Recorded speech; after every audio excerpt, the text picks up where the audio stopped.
Chapter 2. The Black Founders of Civilization.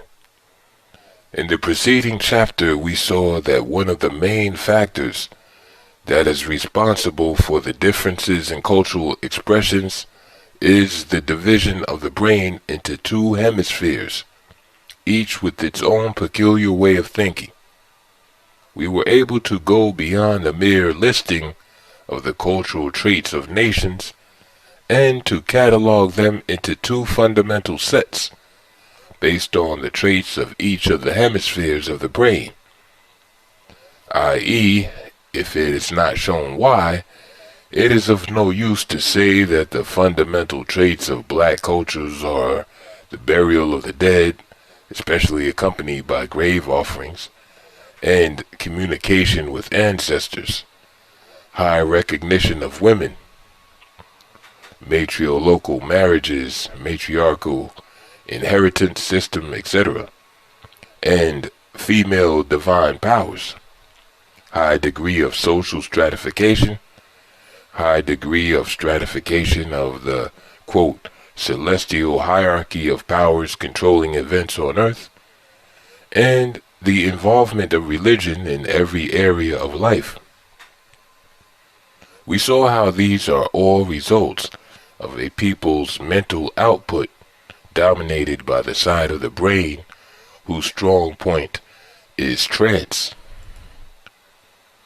White culture, which is extroverted, left hemispheric, produced and sustains a culture that, before contact with blacks, cremated its dead or exposed them to be eaten by animals, and has a negative attitude toward and horror of spirits of the dead to this day, holds its women and, quote, female divine powers in low esteem. The Christian divine pantheon is made of a father, a son, and a ghost, for example. Low degree of social stratification and the love of freedom from authority that goes with it, laissez-faire, separation of religion from all other social institutions, government, education, etc., and the restriction of the divine to special places and times, church, Sunday, holidays, etc. The separation of divine from healing and so on. If you can't help thinking this way, it's because the left side of the brain is dominating your thinking. Keeping these ideas firmly in awareness, let's attempt to establish the racial characteristics of certain nations of antiquity.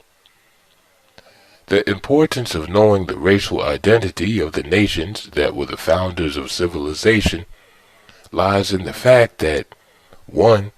Religious doctrines and systems cannot be understood in a vacuum. They cannot be separated from the social environment that produced them. The various components of the religious system of each nation are, for example, ritual vehicles to condition the population to support or reject particulars of interest or detriment to the nation. The ritual system of Osiris, will always remain a mystery to people who have no understanding of the African kingship and the history of the peculiar difficulties that the Commissions experienced with their kingship. In the same way, people who know little regarding the African queen mothership and high priestessship, e.g. the rituals performed with the skeletal remains of deceased kings, will understand little regarding the ritual system of Isis. 2.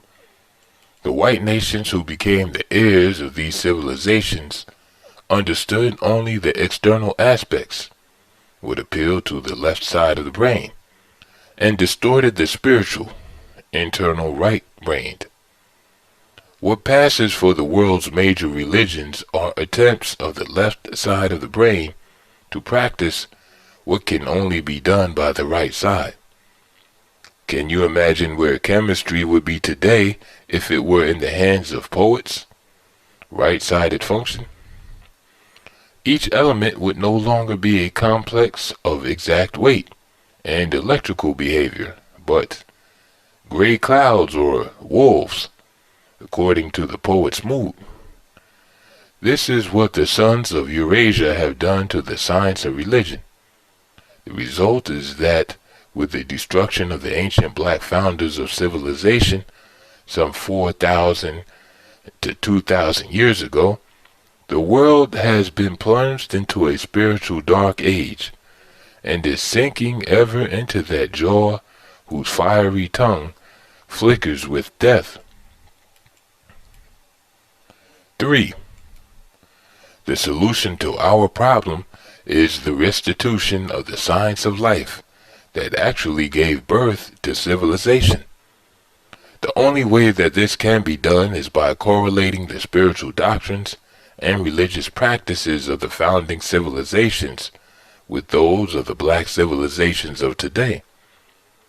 This is of extreme importance for the simple fact that most students of spiritual culture and esotericism have received their education from Western organizations, Rosicrucians, Aryan Hindus, Semitic and European Kabbalists, etc., who have falsely claimed that they are the custodians of the wisdom of the ancients. After going through this book, the reader can decide if this is true. Last but not least, we come to understand that religion cannot save mankind unless it is allowed to govern all social institutions. All such teachings regarding the lone sage and individual salvation will be seen to be, on one hand, natural conceptions of the left side of the brain with its isolationist thinking, and on the other, to be impotent as far as being vehicles for the spiritual upliftment of the world. In our study, we will see that when the white nations adopted the religious institutions of the blacks, they allowed only those doctrines that did not interfere, for the most part, with their most cherished social beliefs, whether these were right or wrong. In fact, many of the religious myths and doctrines have their origin in the political competition that arose out of their contacts with blacks.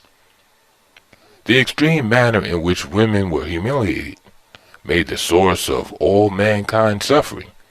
The heavily lopsided adultery laws against them, etc.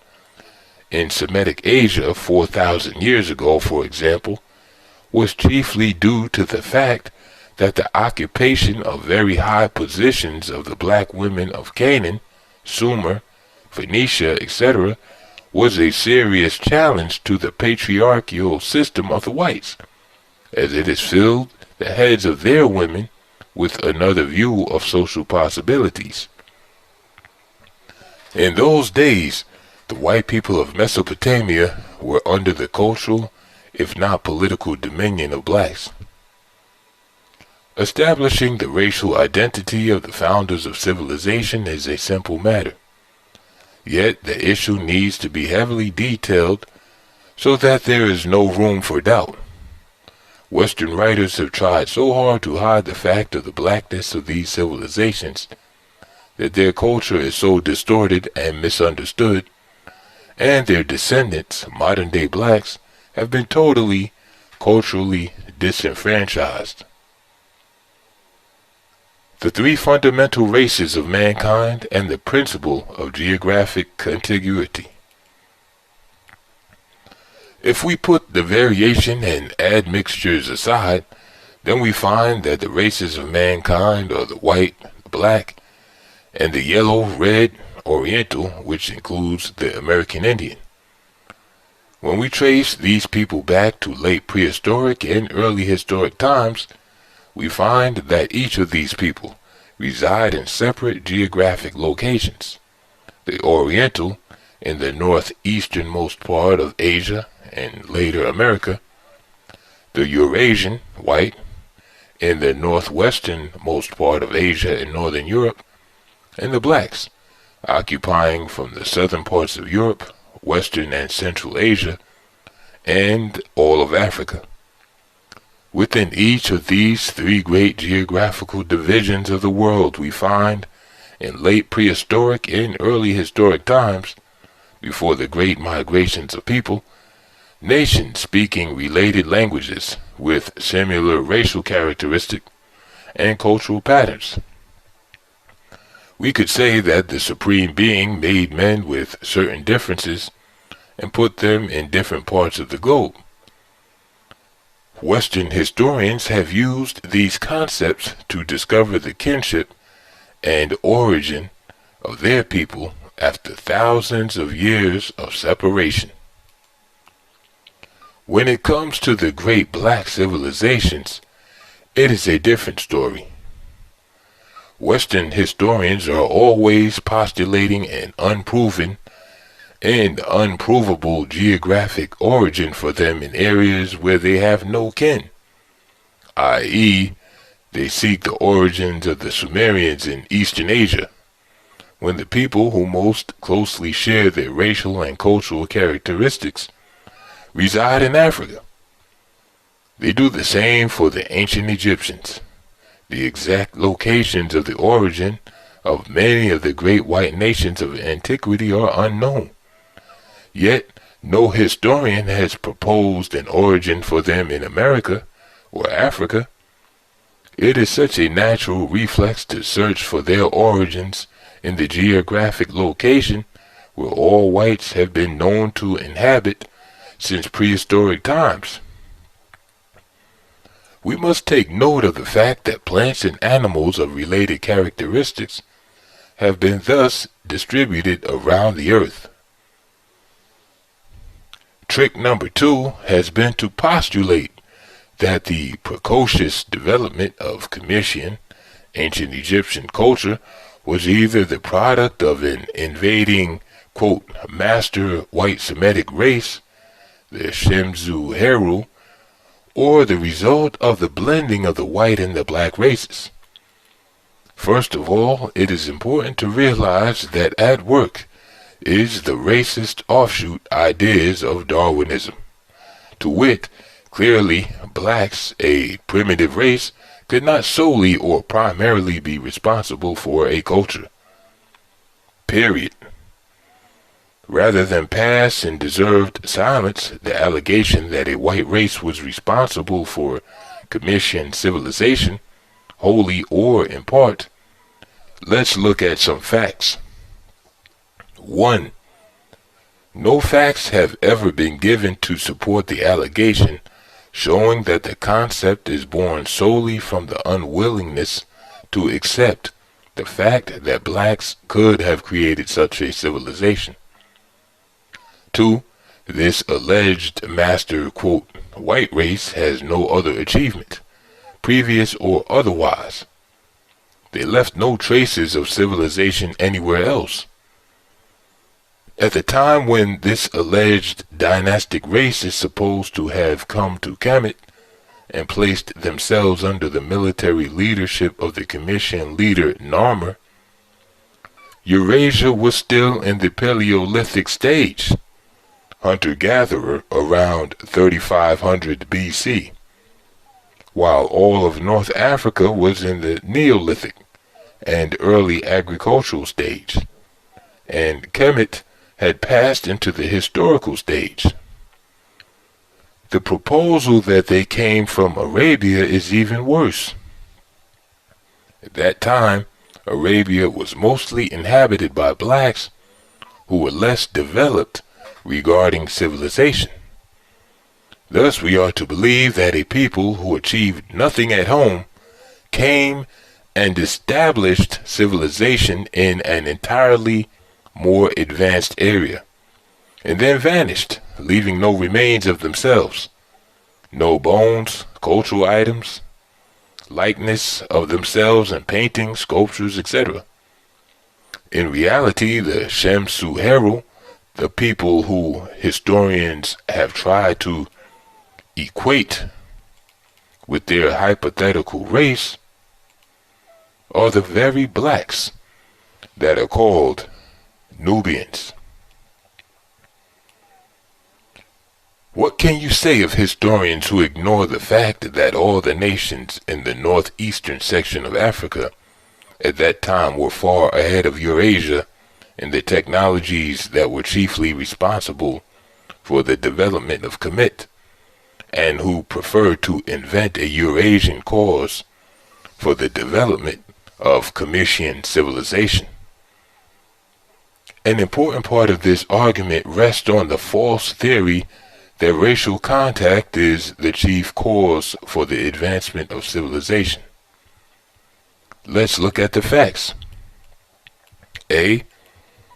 The Hyksos occupation of Kemet for 150 years contributed nothing to the progress of Comitian culture. In fact, all historians are in agreement that it retarded it. So did the occupation of Kemet by the Persians, Greeks, and Romans. In fact, the contact of whites with the Comitian culture ended in the destruction of the latter, culturally and physically. I cannot imagine one single historian who would not agree that the civilizations of ancient Egypt, Sumer, Indus Valley, and Kush would far surpass anything in the present world had they not been destroyed by whites. It is a very interesting subject to speculate upon. B. The same retardation, arrest of progress, and eventual destruction occurred with the mingling of white culture with that of Sumer, Canaan, Phoenicia, Indus Valley. C. The theory has only held true in the reverse direction, as Western man greatly benefited from his contact with the ancient black civilizations. The point of this detailed look at the issue is not merely to prove historians wrong, but to emphasize the real source of civilization. Today's leading psychologists will tell you that when you have to come up with the solution of a problem for which there are no precedents, it's to the right side of the brain that you have to make your appeal. It is in charge of invention and creativity. The progress of Western science is more one of technological advancement and variation than of invention without precedents. To this day, no one has explained how the Chinese were able to come so far in science since the end of World War II. They have done in less than 40 years what normally takes over 150 years for Europeans. We will see that the Chinese is an eminently right-sided culture. The ability of the great black nations to invent civilization and make such rapid progress must be seen as the result of their advanced techniques for using the right side of the brain. In fact, Kemet outdistanced Sumer, Canaan, the Indus Valley, and Phoenicia because it adhered closely to a right side methodology of thinking, in which its hieroglyphic system played a pivotal role. The third ruse used by historians is an insult to their intelligence. It concerns their play with the word Ham. In the Old Testament, the races of mankind are classified as descendants of Ham, Shem, and Japheth, the sons of Noah. While it is accepted by all that Japheth corresponds to the European and Northern Asiatics, and Shem to the Semites, there is a great deal of, well, you would have to call it, idiotic talk regarding Ham. Since there are no Oriental people depicted in the paintings and sculptures of Kemet, Greece, and Mesopotamian nations, it is not far-fetched to conclude that the compilers of the Old Testament were not familiar with this race, especially given the fact that they were located so far away. This explains why the Orientals were not included among the races of mankind. Now we know that the biblical compilers were very well acquainted with black people. After all, their ancestors were heavily intermarried with them, to say the least. Now, if the Semites correspond to Shem, the European to Japheth, then where do we assign the blacks? Still don't know? Let's modify the question. If Ham does not correspond to the Semites or the Europeans, or the Orientals, to whom does it correspond? The Old Testament compilers assigned Ham to ancient Egypt, Canaan, Cush, Ethiopia, and Punt, a nation that was located at the Horn of Africa, modern-day Somaliland. The ancient Egyptians claimed that it was the location of their origin, hence made regular pilgrimages to it. They called it Neter, land of God. Incidentally, the people of this area dressed in the same fashion as that of the Egyptians, and their men styled their beard in the same manner as the false beard worn by the Comitian pharaoh. These similarities clearly support the Comitian claim that they descended not only from this area but from these people, and through Cush, Ethiopia, Ham relates to the indigenous original inhabitants of Arabia and Sumer, which last was referred to as Nimrod, ruler of Babel, Erech, and Akkad, in the land of Shinar, Sumer, according to the biblical Table of Nations.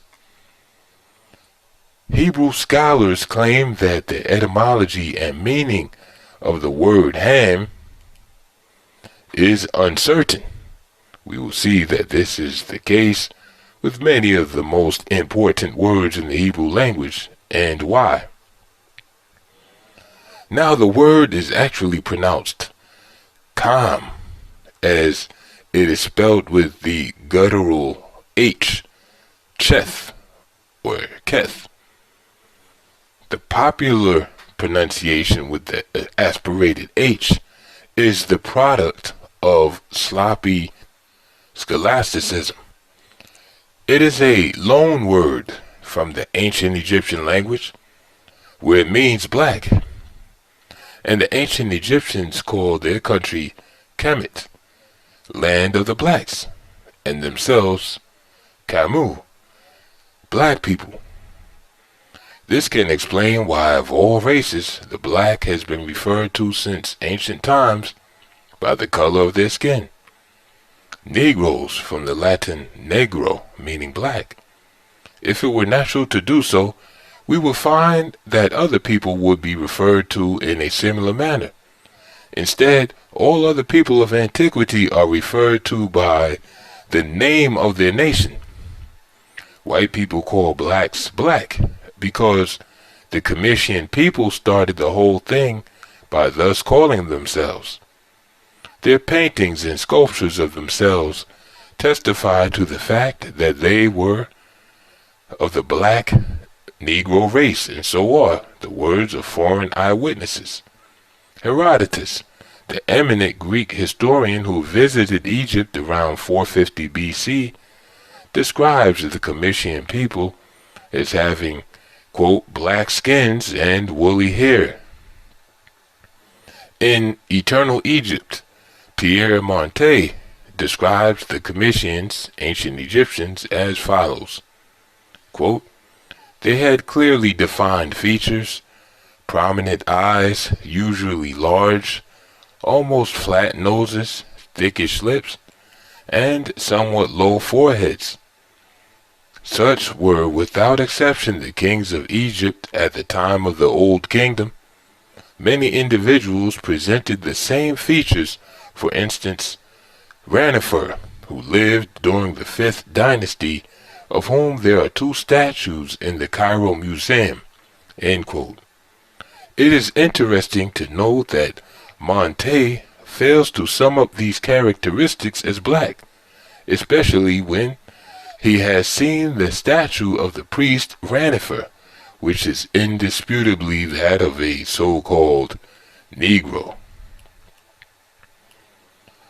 So desperate have historians become that in their attempts to identify Ham with another race, perhaps Martian will qualify, they have classified most Nilotic blacks, like the Maasai and the Somali, as non-Negroes. Yet they are Hamitic. Interestingly, the same historians label the same blacks as Negroes when they are referring to them during the Egyptian historical period. So how come today they are of the so-called non-black Hamitic or Nilotic race, a race unknown by scientists? The answer is to be seen in the fact that more and more evidence is pouring in, showing that the ancient Egyptians and the contemporary Negroes of the Sudan, the Gala, Barai, Dinka, Nuer, etc., and northeastern Africa are linguistically related. To show that Kemet is ethnically and culturally related to Africa, Frankfurt wrote of several of the earlier African prehistoric cultures of the Sudan south of Egypt. Together, they represent the African substratum of pharaonic civilization, the material counterpart of the affinities between ancient Egyptian and modern Hamitic languages, of the physical resemblances between the ancient Egyptians and the modern Hamites, and the remarkable similarities in mentality between these two groups, which makes it possible to understand ancient Egyptian customs and beliefs by reference to modern Hamitic analogies. The First Great Civilizations, page 46, Chiqueta Hawks. In the Symposium on the Peopling of Ancient Egypt and the Deciphering of Meroitic Script, January 28, 1974, published in 1978 by the UNESCO, Theophile Obenga introduced the irrefutable evidence that the ancient Egyptian language and its descendant, the Coptic language used by the Coptic Church, are related to the African languages. He proved the point by giving a substantial list of words that are common in meaning as well as grammatical functions to the Commission, Coptic, and modern Negro-African languages, i.e. he used the same principles that proved the unity of the languages that are classified as Indo-European Iranian. A very important aspect of the Commission language that I am sure Egyptologists must have noted but have kept silent is the widespread occurrence of words that are written in the same manner but differ totally in meaning. They have kept silent about this because it irrefutably ties Kemet to the rest of Africa. For example, the Commission word ow has the following meanings: grave, tomb, to come, sleep, slumber, to punish, to do harm, to bespatter, to make, a charge against, foreign interpreter. In every case, the word is written with the same letters, while the reader distinguishes the meaning from the added hieroglyphic symbolic determinant. The only way that speakers, listeners, could do the same would be through variations of intonation and accents. For example, in the Twi language of the Akans of West Africa, Meba means my son, when the ba is accented, and I am going, when the mi is accented. In the Chinese language, which exhibits the same principle, the word shi means damp stone, to cause, and to be when pronounced in an even pitch, rising pitch, dropping, then rising pitch, and dropping pitch respectively. The only way that commissioned speakers could use the word ow to mean so many things would be by such intonation differences. It must be noted that this phenomenon is widespread in all African languages and is the main problem in the creation of alphabetical systems for recording these languages. This is one of the reasons why the Commissions never abandoned their hieroglyphic system, a fact that historians to this day cannot understand.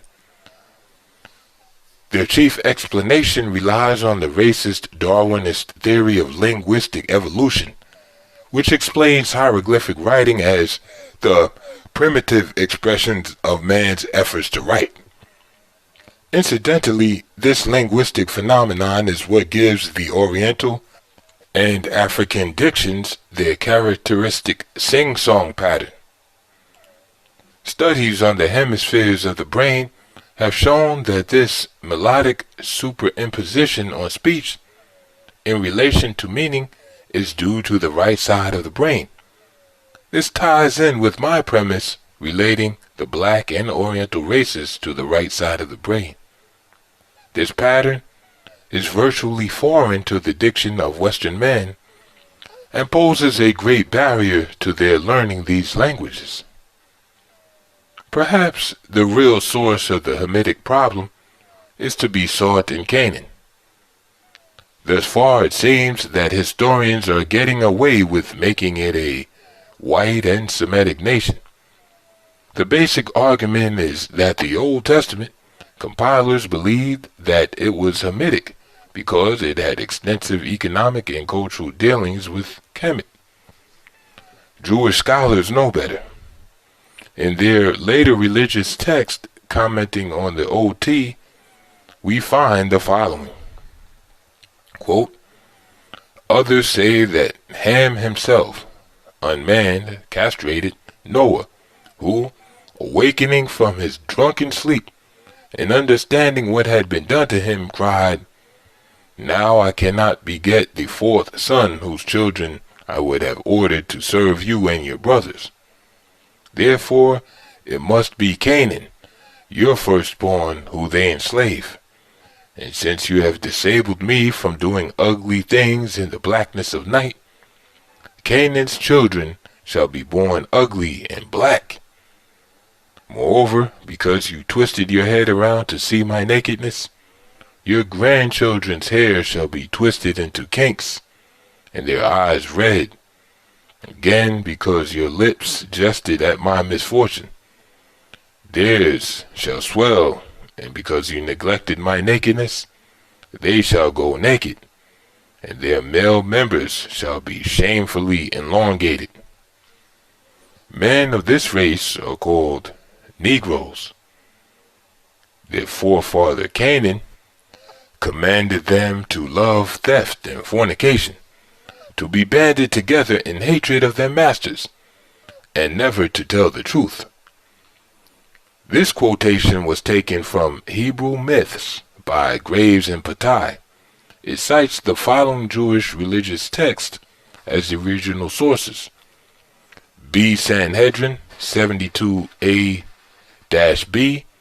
108b, B. Pesahim 113b, Tanhuba Buber, Genesis 49:50, Tanhuma Noah 13:15,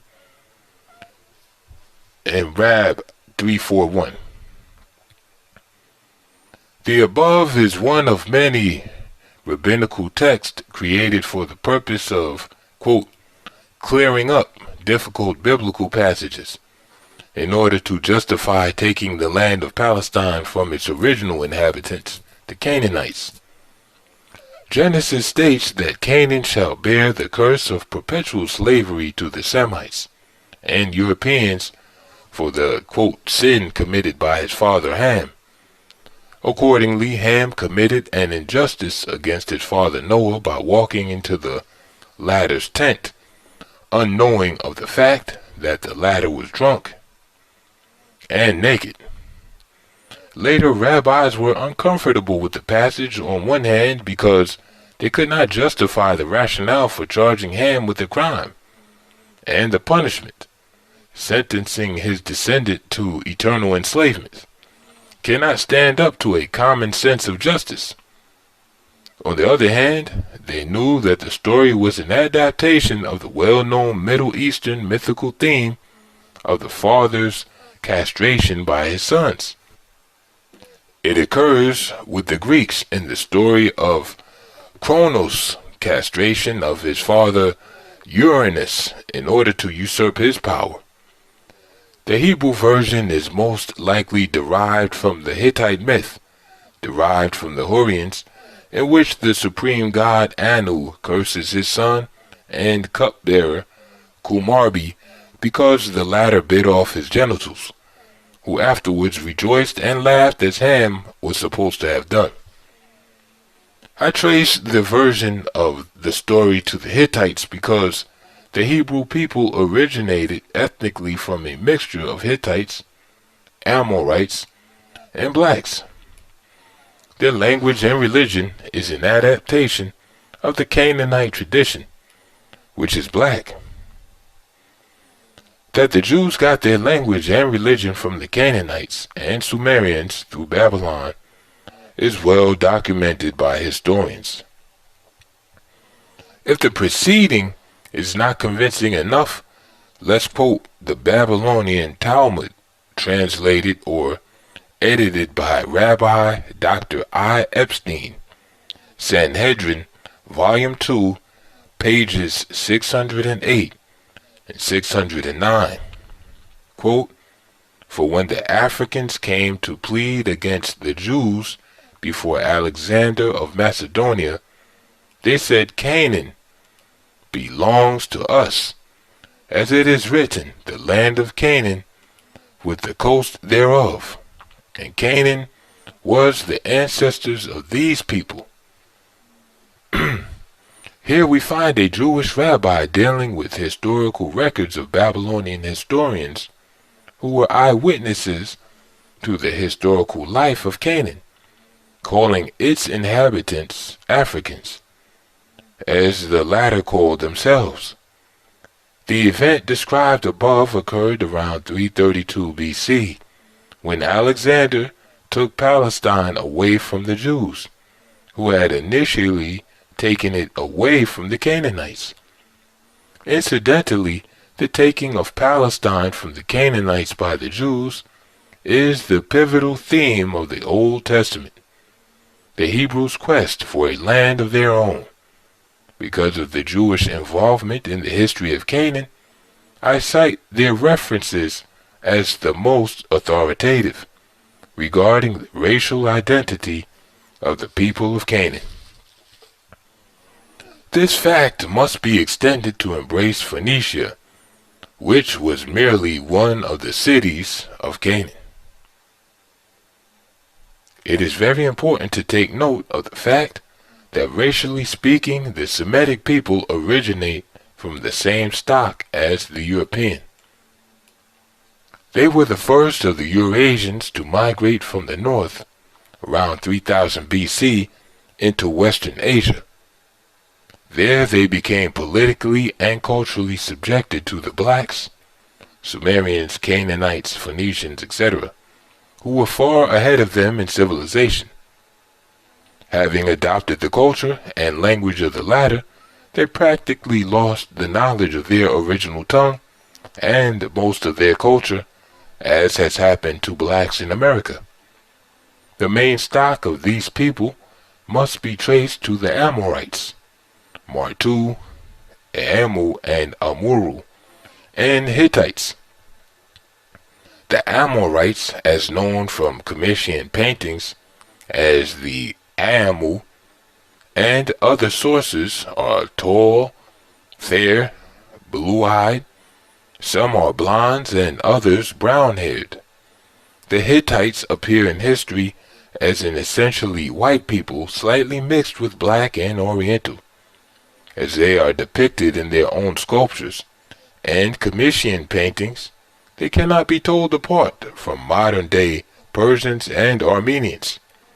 The language of the Hittites was related to the Latin, and Celtic, which may account for the guttural element in Semitic speech.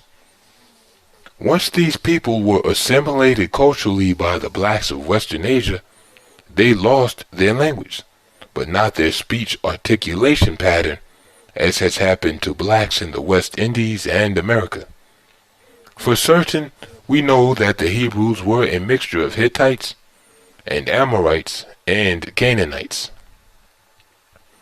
In Ezekiel 16:3, we read of the Jews saying about themselves, quote, "And say, Thus saith the Lord God unto Jerusalem, Thy birth and thy nativity is of the land of Canaan. Thy father was an Amorite, and thy mother a Hittite." Why cannot we conclude that the guttural element of Hebraic speech came from the Indo-European language of the Hittites? Additionally, the terms Hebrew and Arab were derived from their common ancestor, Eber, who was the grandson of Arphaxad, who was a direct descendant from Shem. But Arphaxad is a good Indo-Iranian name. I relate it to the Medians. My argument is finally strengthened by the fact that it should strike anyone as a great oddity that studies of the Semitic languages, which were written down long before that of the Indo-Europeans, and thus stabilized, have yielded no common parent before they were separated, has been done for Indo-European. Before commenting on this, let's take note of the fact that while the languages of the Indo-Europeans, Africans, and Orientals number over 100, each with hundreds of dialects, they are, with generous concessions, only 3 Semitic languages, with no more than 4 dialects. They are 1. Akkadian and its dialects, Babylonian and Assyrian; 2. Aramaic and its dialect, Hebrew; and 3. Arabic. The reason for this is that the Semitic languages are really variants of essentially black languages of Canaan, Phoenicia. Therefore, any attempt to find the original Semitic language must lead back to Canaan, Phoenicia. In fact, this study has been done, but it is suppressed by mere silence on one hand, and on the other by passing Canaan and Phoenicia as Semites. We will see that in their mode of thinking, and therefore in their cultural expression, they share everything in common with the rest of Africa. The conclusion is inescapable. There is no such reality as a Semitic language. What we call Semitic languages are really dialectical variants of African Hamitic languages.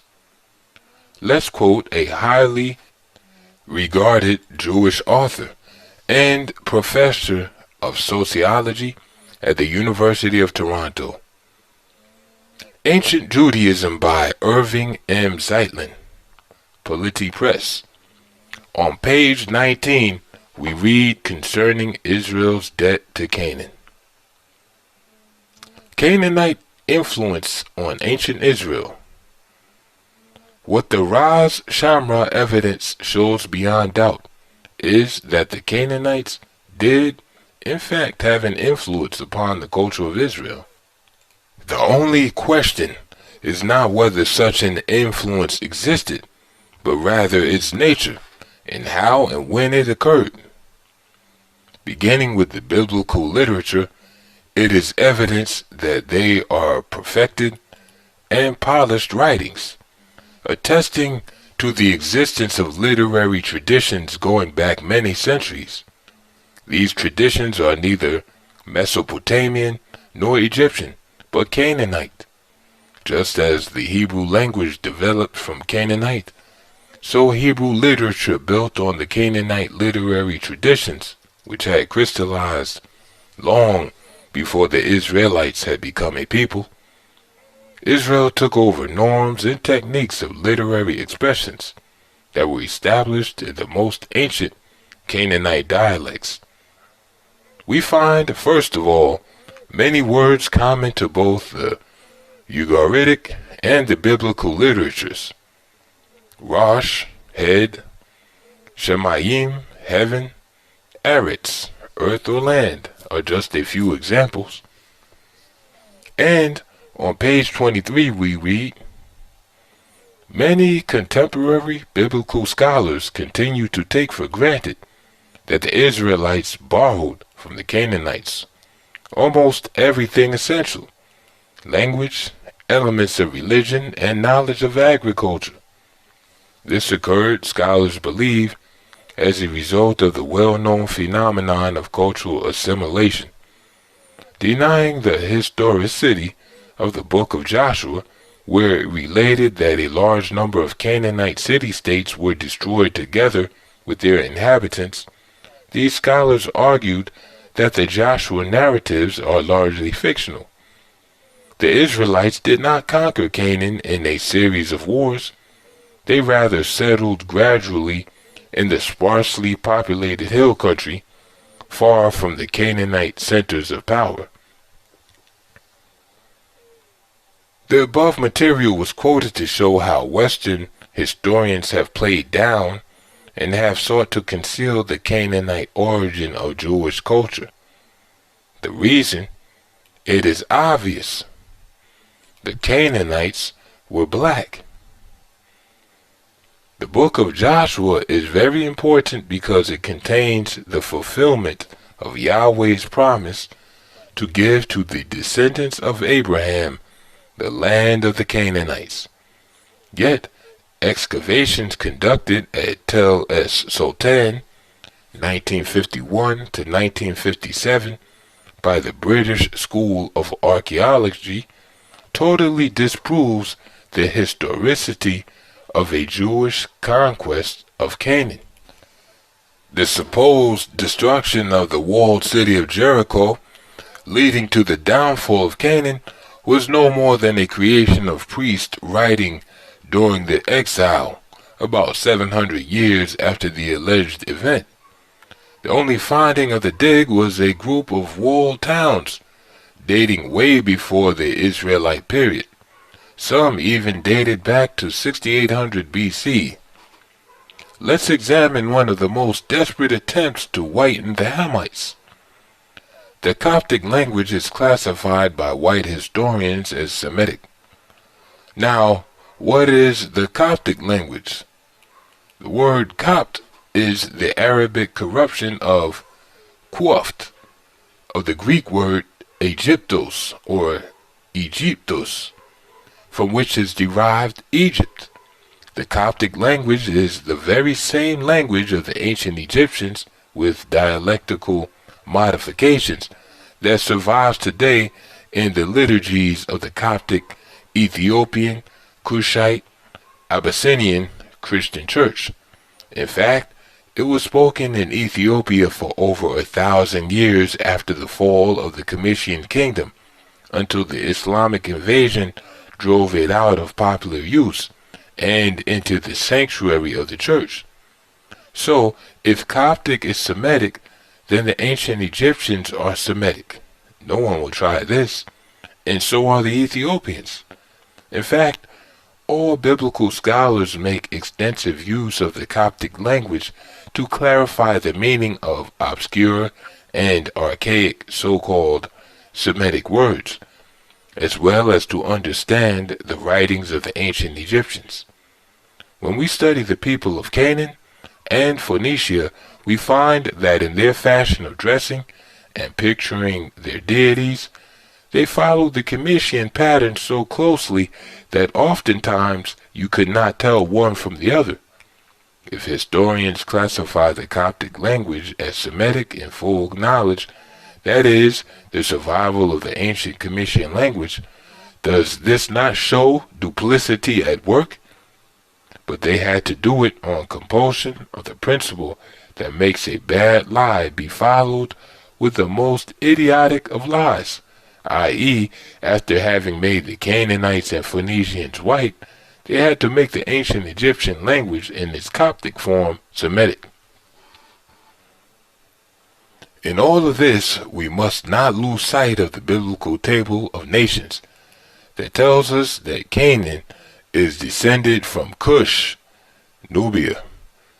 There is much more evidence that can be given on this point, but that would take us beyond our theme. According to the biblical table of nations, another descendant of Cush, Nubia, is Sumer, biblical Shinar. We must interpret this as meaning that these people originated in the Sudan, from where they migrated to Mesopotamia.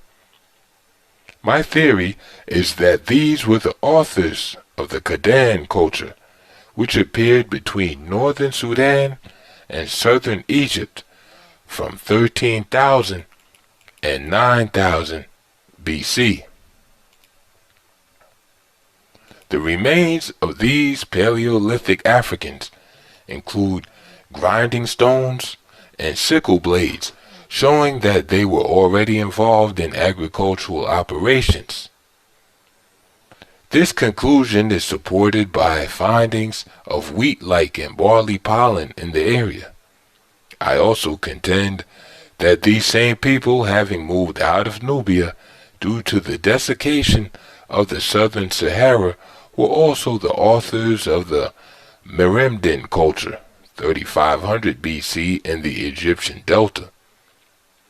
There they exhibit many of the technologies common to the Canaan and early Sumerian cultures. It is of interest to see how historians treat the subject of the racial identity of the Sumerians, whom they agree are not of the white, nor Mongolian, nor of the Far Eastern races. What is left for them to be? In The First Great Civilizations, page 37, the eminent historian Jaquetta Hawkes describes the Sumerians as follows. Their sculptures suggest that they were round-headed, with large noses slightly convex in profile, and with well-shaped lips of medium breadth. The description of a nose as slightly convex is interesting. Of course, she means not straight but rounded, i.e. broad, wide, negroid. I will let the well-shaped lips speak for themselves. Keeping with the fact that the Sumerians were ethnically and culturally similar to the Dravidians, original black inhabitants of India, I will quote R.S. Tripathi, who in History of Ancient India, page 15, says about the Dravidians that, quote, Western Asia is, however, generally supposed to have been their original abode, and the similarity of the Dravidian and Sumerian ethnic types undoubtedly lends some color to this view, end quote. And on page 30, speaking of the destruction of the black civilization of India by the invading whites, Aryans, he states, quote, the Aryans were engaged in struggles with the Dasyus, or Dasas. They were carried on with unceasing relentlessness, for the two people had strong differences, both racial and cultural. The Aryans were tall and fair, and the Dasyus were dark-skinned and of short stature. Their features were uncouth, being flat-nosed. The characteristics indicate that the Dasyus probably belonged to the Dravidian stock, end quote. It is a shame that we have to do so much detective work to get at the truth of such issues. The motive for hiding the racial identity of the Sumerians must be found in the fact that they were the source of Semitic culture. They were the first to teach the Semites, Akkadians, later Babylonians, and Assyrians how to write in their cuneiform script, mathematics, science, religion, literature, agriculture, and all the other critical elements of civilization. Their religious and secular literature, proverbs, and myths became the main source of Semitic, including Jewish religious scriptures, modified to suit their individual needs. It seems that Western historians have problems admitting to the world that they received the fundamentals of civilization from Negroes. It is just now that a handful of historians are giving credit to Kemet and Sumer, what has been dishonestly credited to the Greeks and Hebrews. The importance of dealing with the subject of the racial identity of the great black nations who founded civilization in this manner will become more and more evident later in this book. For now, let's realize the following. 1. The contemporary major world cultures, religions, and esoteric teachings are adaptations of the cultures of the black founders of civilization. 2. These adaptations have veiled the true original values and purpose of the original cultures. 3. As a result of the veiling of the true elements of civilization, the world, suffering from the cultural domination of the Western nations, has fallen into a state of decadence, and is verging on the brink of destruction from nuclear war and social decay. 4. The majority of the material floating around as esoteric teaching suffers from the same perversion. We will see, for example, that the vast literature of Kabbalistical science as known to date is such a distortion of the original traditions that students of the subject can only but fail to achieve the lofty goals promised by it. Similarly, a great part of the material passing as the spiritual wisdom of India is in reality the work of the white conquerors of India speculating on the black tradition, which is the true foundation of Hindu culture, as the esoteric tradition in Europe, Rosicrucian, Kabbalism, etc. It is based on the above-mentioned traditions. It too is in a similar position. Very few people are aware of the fact that the Kabbalistical tradition is in reality a polytheistic, syntheistic system. The so-called archangels of each sphere of the tree of life are exact correlates to the deities in other traditions. In fact, most of them were taken directly from Canaanite sources. Long before the formation of Israel, El, or Al, was the generic name for the deity in Canaan. We thus find the term combined with others to denote the various aspects of God.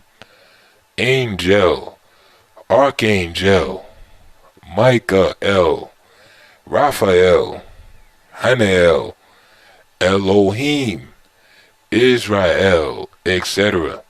In order to have a wisdom, esoteric, mystical tradition without seeming to be polytheistic, the Hebrews changed the Canaanite Phoenician deities into so-called angels, virtues, heroes, and names of God.